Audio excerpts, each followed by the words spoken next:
नाज़रीन मोहतरम, अस्सलामु अलैकुम वरहमतुल्लाहि वबरकातुहू। पिछले 2 दिनों से बहन आयशा की ख़ुदकुशी ने तमाम मुआशरे में, खुसूसन दीनदार तबक़े में जो इस बात को नाजायज़ और गलत समझते हैं कि किसी पर नाहक जुल्म किया जाए, उनसे जहेज़ वग़ैरह का मुतालबा किया जाए, उनमें बेचैनी पाई जा रही है। कोई कुछ कहता है और कोई कुछ कहता है।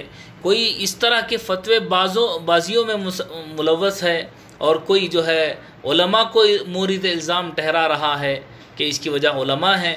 उलमा तो बरसों से कहते आ रहे हैं कि जहेज़ की लानत से अपने माशरे को बचाएं और इन मासूम बच्चियों की जानों पर रहम करें, उन बूढ़े माँ बाप और बेगुनाह लोगों पर रहम करें, इस माशरे से इस लानत को ख़त्म करें। लेकिन कोई सुनता ही नहीं है।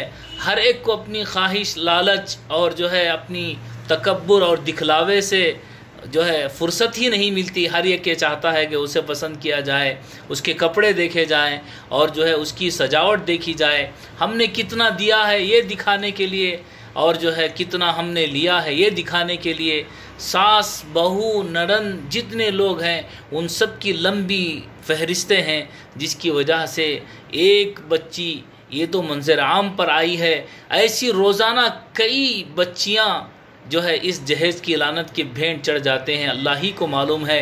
अब से हम वादा करें, अब से हम कसम खाएं कि इस जहेज़ की लानत को हम ज़रूर ख़त्म करके रहेंगे।